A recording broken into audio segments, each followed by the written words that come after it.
टूनपुर में आजकल बच्चे बड़ों सभी के जुबान पर जादूगर विक्रम का नाम है। गांव के सभी गली दीवारों पर उसके कैंप के पोस्टर लगे हुए हैं। ऑटो से रोज ऐलान हो रहा है। कई जगहों पर जादू की किताबों के और जादू में काम आने वाले बहुत से आइटम के स्टॉल लगे हुए हैं। लेकिन टूनपुर के बच्चों की अलग ही टोली है। दिन भर उन्हें पतंग उड़ाना, गली क्रिकेट खेलना और दोस्तों के साथ शरारतें करना बहुत पसंद था। उनके मन में जादू के प्रति इतनी उत्सुकता नहीं है। एक दिन रोहित का जन्मदिन आया। घर में गुब्बारे लटक रहे थे, पूरा घर लाइट्स और लड़ियों से सजा हुआ है। रोहित भी बहुत खुश है। उसकी मम्मी घर आए सभी मेहमानों और रोहित के दोस्तों के लिए रात्रि खाने का इंतजाम करने में व्यस्त है। मिठाइयाँ बच्चों के इंतजार में सजी हुई हैं और केक का मुंह कब से फूला हुआ है। पूरे घर में दोस्तों की भीड़ लगी है। रोहित अपने दोस्तों के साथ मस्ती करने में लगा हुआ है। थोड़ी ही देर में केक कटता है, सब में बंटता है, बच्चे एंजॉय करके निकल जाते हैं। अब तोहफे खोलने की बारी आई तो बच्चों के खिलौने, ढेर सारी चॉकलेट्स, नए नए कपड़े और बहुत सी चीजें पाकर रोहित बहुत खुश होता है। सबसे खास तोहफा उसके पापा ने दिया, एक सुंदर सुनहरी कवर वाली मोटी सी किताब, लेकिन पुरानी सी। ये कोई साधारण किताब नहीं है, पापा ने मुस्कुराते हुए कहा। ये मुझे एक मशहूर जादूगर ने दी थी। इसमें उनके जीवन भर के जादुई अनुभव और रहस्य लिखे हैं।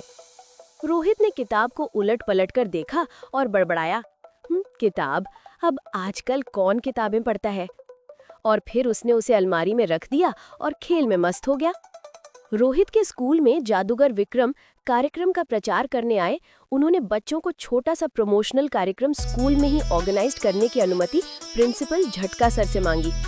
स्कूल के मैदान में एक विशाल रंग बिरंगा टेंट लगा था।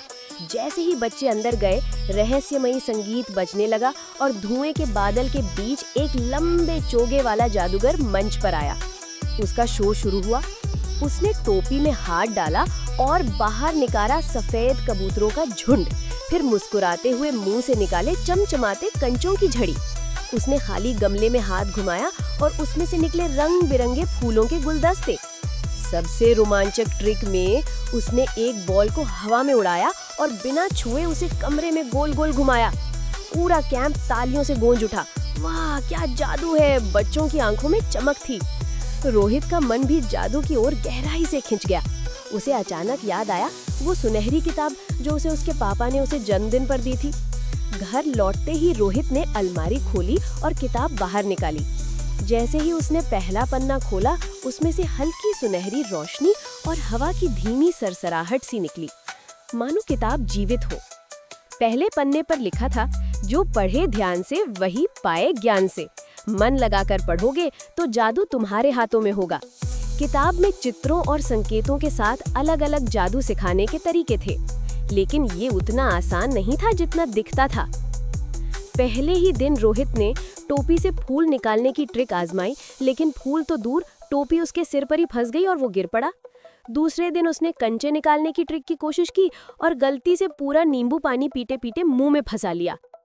एक बार उसने स्कूल के बच्चों के सामने जादू दिखाने की कोशिश की तो हंसी का पात्र ही बन गया और उसकी नाक पर चोट लग गई। अब वो हताश होकर हार मानने ही वाला था, लेकिन किताब के हर पन्ने पर लिखे प्रेरणादायक वाक्य उसे दोबारा कोशिश करने के लिए प्रेरित करते रहे। किताब के एक वाक्य पर उसने फोकस किया, ध्यान केंद्रित करो, गलती ही तुम्हारा पहला गुरु है। हर जादू के पीछे छिपा है धैर्य और अभ्यास।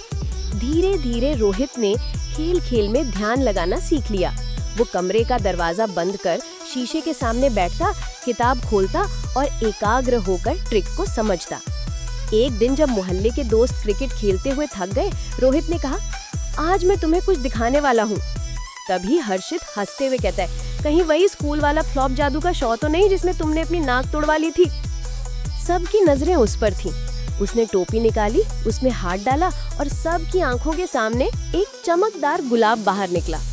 सभी के मुंह खुले रह गए। इसके बाद उसने जादू से एक गेंद को हवा में तैराया और छोटे छोटे कंचे मुंह से निकालकर सबको बांट दिए। बच्चे हक्के बक्के रह गए और जोर से बोले, वाह, जादूगर रोहित जिंदाबाद। अब रोहित रोज किताब में गहराई से उतरता गया। उसे समझ आया कि जादू असल में किताब के ज्ञान और उसकी एकाग्रता से जन्म लेता है। वो जादू को केवल ट्रिक नहीं बल्कि एक कला और विज्ञान की तरह सीखने लगा। धीरे धीरे रोहित पूरे स्कूल में जादूगर रोहित के नाम से मशहूर हो गया। उसे समझ आ गया कि किताबें सिर्फ कागज नहीं होती, वो नए विचार, अनुभव और रोमांच का दरवाजा होती हैं। उसने बड़ा होकर जादू और विज्ञान पर रिसर्च करने का प्रण लिया और अपने दोस्तों को भी कहने लगा। रोहित की कहानी से हमें शिक्षा मिली कि किताबों में वो ताकत होती है जो हमें किसी भी मुश्किल से लड़ना और कुछ भी नया सीखना सिखाती है। बस ध्यान से पढ़ना आना चाहिए। किताबें पढ़ने वाले ही असली जादूगर होते हैं, क्योंकि वो ध्यान, धैर्य और ज्ञान से अपना भविष्य गढ़ते हैं। आप भी बताइए कि कहानी आपको कैसी लगी। अगर कहानी अच्छी लगी तो लाइक करते हुए दोस्तों को शेयर कीजिए, चैनल को सब्सक्राइब कीजिए और फेसबुक पे फॉलो कीजिए। मिलते हैं अगली कहानी में, तब तक के लिए नमस्कार।